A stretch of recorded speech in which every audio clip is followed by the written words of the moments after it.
有人。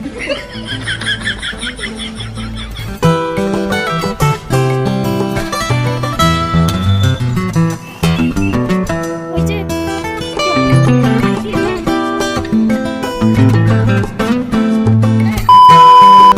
hello বন্ধুরা, তোমরা সবাই কেমন আছো? আশা করছি তোমরা সবাই খুব খুব ভালো আছো। আর আজ আমি ভিডিওটা শুরু করছি দুপুর থেকেই। আর আমার পেছনে এখন আছে বুনু, কারণ ওর হচ্ছে এক্সাম, তাই তো বুনু? ওর হচ্ছে এক্সাম, আর ওর যখন এক্সাম হয় আমি ওকে দিতে যাই আর কি।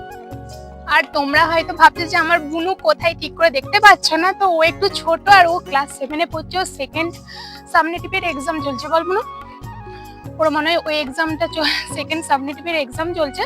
আর আমি এখন ওকে দিতে যাচ্ছি দুপুরবেলা। আর একটু বর্ষায় জলটা কমে আমাদের গ্রামের রাস্তাটা ঠিক এইরকম দেখতে লাগছে।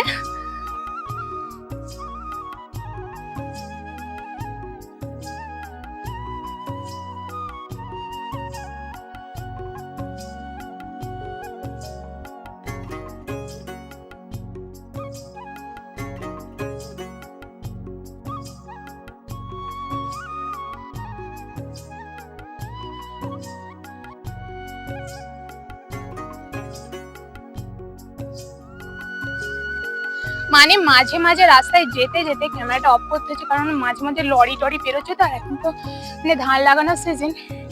আর বুনু তো এখন পেছনে আছে। বুনু, তোর কেমন প্রিপারেশন আছে পরীক্ষার? ওকা বুকে ভয় পাচ্ছে, এখনো ঠিকঠাক ভাবে প্রিপারেশনও নেয়নি।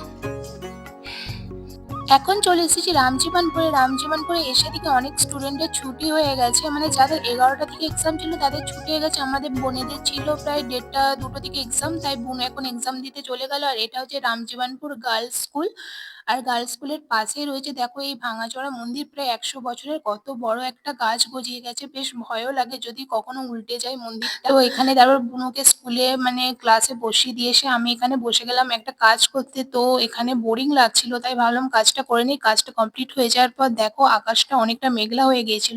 মানে আমি একটা ফর্ম ফিল আপ করছিলাম, ভাবছিলাম যে ব্যাংকে যাব, কিন্তু আকাশ এত পরিমাণে মেঘলা হয়ে গিয়েছিল যদি বৃষ্টি নেমে যায়, আমি যদি না আবার আসতে পারি। যেহেতু ছাতা বা রেনকোট কিছুই নিয়ে যাওয়া হয়নি। তারপর প্রায় যখন 2টো 2:30টা বাজতে চললো, দেখলাম যে মানে একের পর এক স্টুডেন্টরা বেরিয়ে আসছে তাদের এক্সাম কমপ্লিট করে। তারপর আমি এখানে ওয়েট করছিলাম সাইকেলটা নিয়ে যে কখন আমার বোন আসবে। তো বোনের তো কোনো পাত্তাই ছিল না আমার। তারপর মাথায় এলো যে বোন 7-এ পড়ে আর ওদের ছুটি হবে প্রায় 3:15-তে। তো প্রায় আধ ঘন্টা আমাকে এখানে দাঁড়িয়ে থাকতে হলো। আর এইদিকে ড্রেনের মশাগুলো আমাকে মানে ভীষণ জ্বালাতন করছিল। তারপর ফাইনালি চলে এলো, আর হাসি দেখে মনে হচ্ছিল ভালো এক্সাম হয়েছে। তো চলো এখন যাব আমরা একটু অ্যাপেলোতে, কিছু কেনাকাটা রয়েছে।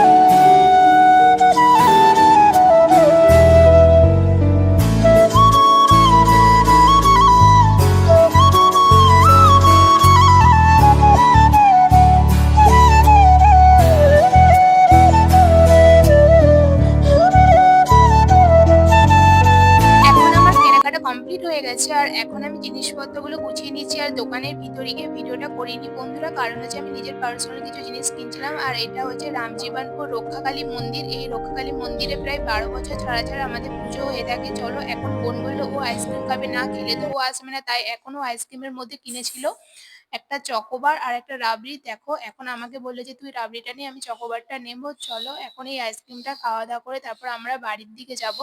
আর আমার ছোট থেকে একটা অভ্যাস রয়ে গেছে, এই আইসক্রিমের প্যাকেটগুলো আমি ঠিক করে ছিঁড়তে পারি না, তাই বোনকে বললাম এখন খুলে দিতে আইসক্রিমের প্যাকেটটা, তারপর আমি আইসক্রিমটা খাবো। আর এই আইসক্রিমটা সব থেকে আমার বেশি ভালো লাগে খেতে। কর্নেলটাও ভালো লাগে, কিন্তু রাবড়িটা আমার কেন জানি না বেশি ফেভারিট। তারপর বোন বললো ওকে দিতে, তারপর ওকে একটু দিলাম।